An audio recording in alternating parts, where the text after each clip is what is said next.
Well, hello. I want to welcome you to another exciting episode of Pens in Use. This is the show where I talk about the fountain pens that I'm using this week and give you a wide variety of inks to look at. I'm also going to answer a question about Noodler's Matahari's Cordial that I was asked by a viewer.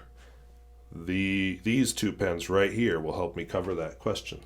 So let's dive into it.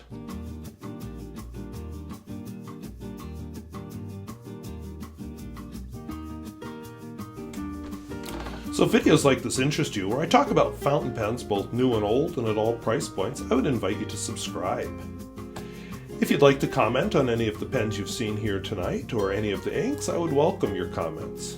And if you have any questions, of course, also please feel free to leave them in the comments down below. So let's dive into the pens that I'm using this week. And you may have noticed some special effects there. While the music, somewhere you would have seen a jump in my B-roll footage between the credits. Some of these pens got rearranged because I realized that this pen here is also part of the Noodler's Matahari's Cordial question. I'd forgotten about that. So I quickly rearranged them while the music was going. I am using my Lamy 2000, as always. This is my daily writer. I have enough pens here, I don't feel like writing with it today. But let's take a look at what else is here. So from left to right, I have the very interesting TOZ Penkala Rex EMI 101 extra fine, Noodlers Ahab, Pelican Silvexa 21, Waterman Quin. Oh, what's this? This is a Garant Docar, an East German pen. Yeah, I've had a few surprises floating around the house, and I'm starting to pull them out. This puppy here is what raised the question. This is a Wing Sung 601. This is a Pelikan Stola, which I believe, if I remember right, that was the review I uploaded this week. This is a Wing Sung A698. And this is a Moonman Wancai, which you may notice the ink level really hasn't changed in it from last week. So let's begin with this Penkala Rex. This is a Croatian pen of the mid-1960s. To look at it, it's fairly plain. You get a Rex on this cap band here. That's it. I think this is a model number, an EMI 101. Nice segmented ink window. The nib, I was told it looks a lot like a Bach nib because apparently that's the Bach logo. So something for me to look up. I also had some questions about whether this really is an extra fine. And all I can say, it was sold by myuberpens.com as an extra fine. I really don't know if it's an extra fine or not. I'm just going with how they sold it. And of course it's a piston filler with a blind cap, kind of like a Noodler's Conrad. So in the mid-1960s, the part of Europe that it was made wasn't really going by the name Croatia. It was part of the country of Yugoslavia. And I believe the factory was in Belgrade. I may have mispronounced that, in Yugoslavia. But we'll go with Croatia now. So this is a TOZ Penkala Rex.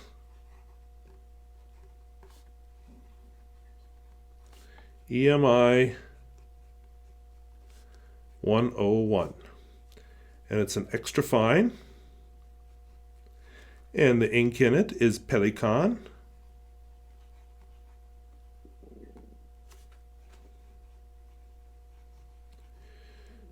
Pelikan Violet. Probably 4001 in there. This is a very wet writer, for better or for worse, if you're into that kind of thing. I will say in defense of the ink, this was my headliner last week. No bleed through, and it wrote just as heavily last week. My next pen, Noodler's Ahab. I haven't had this out in a while, and I basically don't use this pen much. I use it for one specific ink. It's kind of an interesting ink.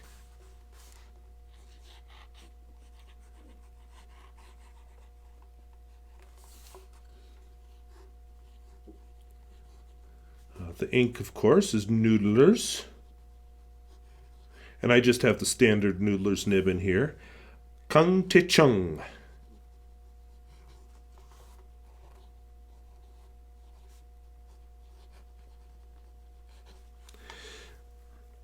An ink with some interesting properties, which is why I don't put it in most of my pens. This pen is kind of nice. I have mentioned before, I need to do a re-review of Noodlers, but sometimes they're inconsistent. Some are better than others. This one, the feed feels set way too low, and yet it writes beautifully. So I'm not going to argue with it. The nib is wonderful. The feed is wonderful. It's one of the good ones, so I am not arguing with success. I'm leaving it alone. My next pen is a Pelican Silvexa. I think I first showed it last week. Another one of those slim black pens I like. This one's from the 70s. A little bit of branding here on the cap. And of course, a little Pelikan. Oh, interesting. Nope, never mind. I take that back. I thought I saw two babies, but I don't. The logo has gone through several iterations. The nib, it's a gold nib. It's plated, I don't know, with rhodium or something. I'll have to find out before I do its actual review. But very 1970s sort of a pen. There's a blue ink window here. It's maybe not easy to see yet. Maybe when the ink level gets a little lower, but it's there.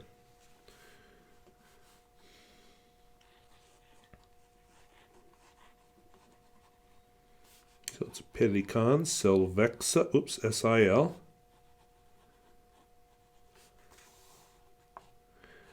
Extra fine. And the ink is Monteverde. Turquoise. Which I've always thought is a rather attractive color. It's, the original formulation. I don't know if they've actually changed. I haven't bought any Monteverde ink since they changed their line. This is a Waterman Quin, the amber marine finish. I was hoping with the new lights maybe the finish would be shown off better, but it's really not. Let's see if... Oh, that's better than when I originally reviewed it. Yum. Okay, so the new lights really did help. Oh, one new light actually, but still. Unlike most of my pens, this one has an inlaid nib. That's just doesn't seem to be a common thing among fountain pens. Not sure exactly how it's held in there now, come to think of it, if it's glued or what, or is it going to fall out on me suddenly? I have no idea. And I have a medium.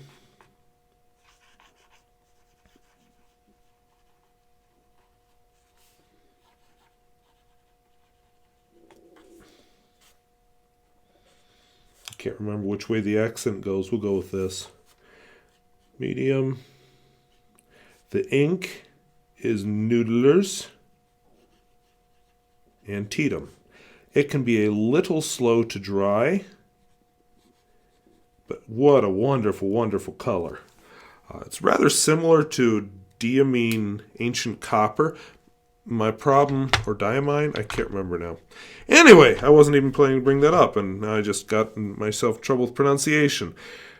Anyway, I find that one crusts on a lot of nibs, and I don't like that, so this one doesn't.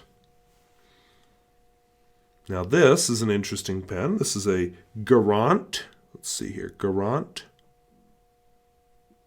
Docar.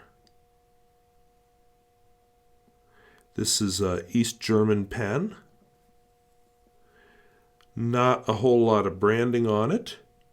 This comes from the 80s. Even the nib is totally plain. Brown grip section.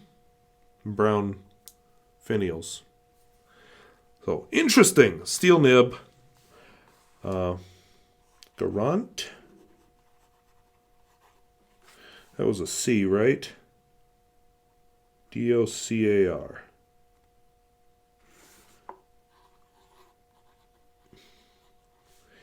Oh, let's go with fine.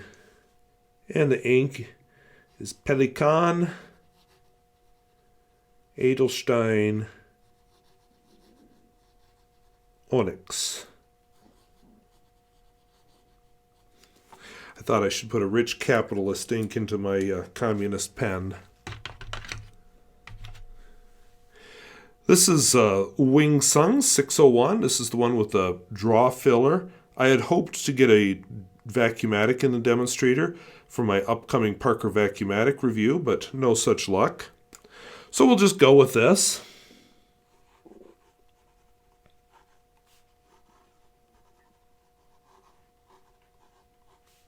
I'd call that a fine nib or an extra fine. We'll just say fine.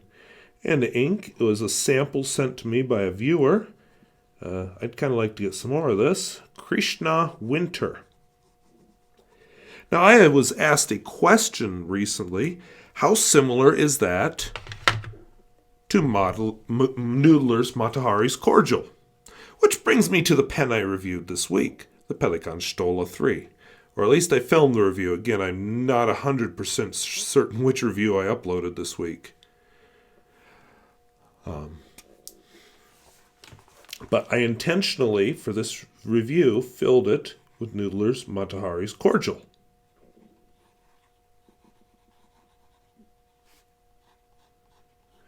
It's a medium nib, but they all are. This, by the way, was a positive review.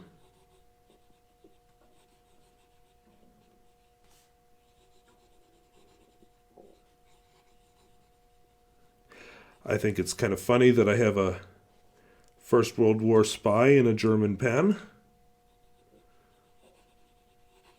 You can do a little bit of research on Matahari. She's an interesting woman if you want to know more. But anywho, let's take a look here. I'm holding this in my hand. I'll try to hold it steady. I would say that the Krishna Winter is a lot more purple. The Matahari's Cordial is a lot more red. So, okay, maybe I should say there's more blue in the purple. I don't know what I mean, but it's what I mean. Now, just for giggles and snorts, I inked up my Platinum 3776 look-alike. This is my Wing Sung, by the way, a little staining from my ink eruption last time I had it filled. I haven't quite figured out the cause. I know when I opened it, the converter wasn't where it's supposed to be. So that could be why the ink leaked out. I really don't know. I'm waiting for an eruption with this. But anyway, this is a Wing Sung.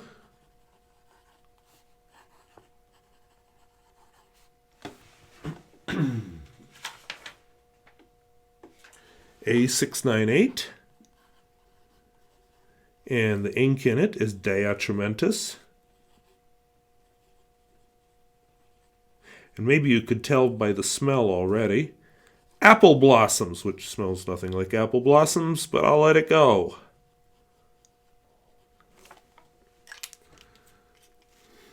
So let's take a look at all three inks now. All right, so the Krishna is very definitely a very different shade. The difference between Matahari's Cordial and Apple Blossoms, I would say, is very subtle. There's not an artist. I don't know how to put it into words. But it's definitely a different color between the Apple Blossoms and the Cordial. So maybe somebody who's better with words for colors than I can describe it for you. But I can show you, which I have now done. This last pen is my Moonman Wancai, which is a pocket pen. Very pretty finish. I don't like this about demonstrators. I really need to clean that cap out and fix that issue.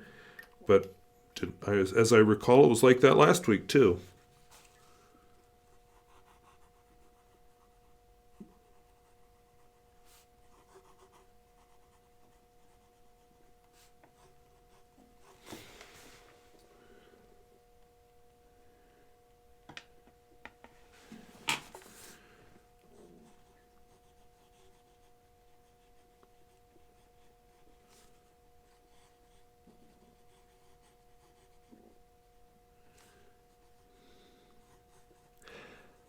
I have absolutely no need for any more ink. but I have to maybe thank this viewer who sent me the ink samples. That is, I'm finding myself interested in these Krishna and these Colorverse inks. And I will admit, part of my attraction to this Colorverse is my physics degree. I'm just looking at that, and it's physics, and I want it, and I need to control myself, and I can't, and I want it. So I'm going to calm myself down. I said I wouldn't, but what the heck. Lamy 2000, fine point, and the ink in it is the ever-reliable Lamy Black. So those are the pens and inks I was using this week. It's coming up on semester time. I'm not writing the way I should. It wouldn't surprise me if next week I have the exact same pens. None of them are particularly close to empty, so next week may be a rerun, who knows? But yeah, we're coming up on semester exams. We're coming up on the end of school. New challenges and new adventures await, and I'm excited. I'm in the midst of batch filming 4 different pen videos. One of the ones I'm batch filming tonight is my Platinum 3776 mass review. I also did the Pelican Stola, and I'm going to review the Waterman Taperite and this Rexall monogram yet tonight also. And these are the Platinum 3776s, which I'll be reviewing and then leaving for a month at a time. This one will not be left, so you'll be seeing the... Okay, you'll see this one in next week's Pens and Use, so maybe we can compare it to the Wing Sung again. But the rest of them will go into storage, and I will pull out one per month at about the same time of the month and see how they do with writing. And this looks like something that will finish in November, but I may skip a month here and there because there's 1 or 2 of these that I don't ink up very often, so I may just let that go a little longer, just for giggles and snorts. Well, thank you for watching. Hopefully you found something interesting. And if videos like this interest you, where I talk about fountain pens both new and old and at all price points, I would invite you to subscribe. If you'd like to comment on any of the pens you've seen here, or perhaps one of the upcoming videos, I would invite you to comment down below. So I thank you for watching. We'll see you later. Bye-bye.